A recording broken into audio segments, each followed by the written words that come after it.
Hello everyone, इस video के अंदर हम पढ़ने वाले हैं energy density of parallel plate capacitor कि पैरेलल प्लेट कैपेसिटर की एनर्जी डेंसिटी क्या होने वाली है। तो देखो, हमें पता है कि नॉर्मल डेंसिटी क्या होती है, वो होती है मास पर यूनिट वॉल्यूम, कि पर यूनिट वॉल्यूम के अंदर कितना मास स्टोर हो रहा है। तो वैसे ही एनर्जी डेंसिटी क्या होने वाली है कि पैरेलल प्लेट कैपेसिटर के पर यूनिट वॉल्यूम में कितनी एनर्जी स्टोर होने वाली है, energy stored per unit volume. तो इसकी डेफिनेशन क्या होगी, it is defined as the total energy stored per unit volume, और इसको स्मॉल यू से डिनोट किया जाता है। It is denoted bye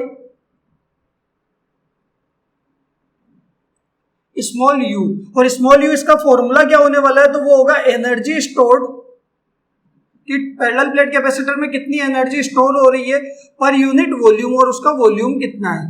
clear है। और एनर्जी स्टोर्ड को हम कैपिटल यू से डिनोट करते हैं, एनर्जी डेंसिटी को स्मॉल यू से, और वॉल्यूम क्या होने वाला है, वी। तो स्मॉल यू बराबर आपके पास एनर्जी स्टोर्ड कैपिटल यू और अपॉन वॉल्यूम कितना हो जाएगा, वी। क्लियर है यहाँ तक। अब देखो, पैरेलल प्लेट कैपेसिटर के अंदर एनर्जी कितनी स्टोर होने वाली है, तो इसका हमने लास्ट वीडियो में डेरिवेशन किया था कि एनर्जी कितनी स्टोर होती है, वो होती है क्यू स्क्वायर बाई 2c, या फिर आप बोल सकते हो हाफ CV स्क्वायर। क्लियर है। और वॉल्यूम क्या होगा, तो वॉल्यूम के लिए हम इसका डायग्राम बनाते हैं। तो देखो, डायग्राम क्या होगा कि हमारे पास दो प्लेट्स है। ये पहली प्लेट है जिसके अंदर पॉजिटिव चार्ज होता है, और इसी के पैरेलल के अंदर क्या होने वाली है, दूसरी प्लेट होने वाली है जिसके अंदर नेगेटिव चार्ज होगा। पहली प्लेट को हम बैटरी के पॉजिटिव टर्मिनल से कनेक्ट करते हैं, इसमें पॉजिटिव चार्ज स्टोर होता है, और दूसरी प्लेट के अंदर नेगेटिव चार्ज आता है, और दूसरी साइड हम ग्राउंड से कनेक्ट करते हैं। क्लियर है। और दोनों प्लेटों का एरिया कितना होता है, वो सेम होता है, कैपिटल ए, और दोनों के बीच का सेपरेशन कितना होता है, वो होता है डी। ठीक है। और पॉजिटिव टू नेगेटिव दोनों के बीच में क्या आने वाला है, इलेक्ट्रिक फील्ड आने वाला है। ये क्या है, पैरेलल प्लेट कैपेसिटर का डायग्राम। इसको आप इस तरीके से भी बना सकते हो कि हमारे पास ये दो प्लेट्स है। ठीक है। पहली प्लेट को पॉजिटिव से कनेक्ट करेंगे, इसमें पॉजिटिव चार्ज आ जाएगा, और दूसरी पे नेगेटिव चार्ज आएगा, और दोनों एक दूसरे के पैरेलल है, और सेकंड वाली ग्राउंड से कनेक्टेड है, और दोनों के बीच की डिस्टेंस कितनी होगी, डी। दोनों का एरिया कितना होगा, सेम होगा। तो अब दोनों में से कोई सा भी डायग्राम आप बना सकते हो। क्लियर है। तो हमारे पास देखो, दोनों प्लेटों का एरिया कितना ए, और दोनों के बीच की सेपरेशन कितनी है, वो है डी। तो वॉल्यूम कितना होने वाला है, तो वॉल्यूम पता क्या होता है, एरिया इंटू हाइट। तो यहाँ पे प्लेट का एरिया तो कितना है ए, और दोनों के बीच की हाइट या डिस्टेंस कितनी है, डी। तो वॉल्यूम कितना हो जाएगा, ए इंटू डी। क्लियर है। और एनर्जी का तो हमें पता है कि कितनी एनर्जी स्टोर होगी, वो होगी half CV square, charge store करने पे ही आती है। लास्ट वीडियो के अंदर हमने इसका डेरिवेशन कर रखा है, तो आप वहां से देख सकते हैं। तो देखो, इसके अंदर सबसे पहले तो हम एनर्जी की बात करते हैं, यानी मैं लिखूंगा वी नो दैट एनर्जी कितनी स्टोर होने वाली है, energy stored in parallel plate capacitor, और उसकी वैल्यू क्या होगी, तो इसको एक तो कैपिटल यू से डिनोट करेंगे, और वो आएगा हाफ CV स्क्वायर। सी कैपेसिटेंस और वी क्या होने वाला है यहाँ पे, पोटेंशियल। Equation number 2। और वॉल्यूम इसका कितना होगा, तो वॉल्यूम हमें पता है वी बराबर एरिया इंटू हाइट, और वो कितना होगा, A into small d. Equation number 3। तो इक्वेशन 2 और 3 एनर्जी और वॉल्यूम की वैल्यू कहाँ पुट करेंगे, इक्वेशन 1 के अंदर। तो यहाँ पे put equation 2 and 3 in equation 1।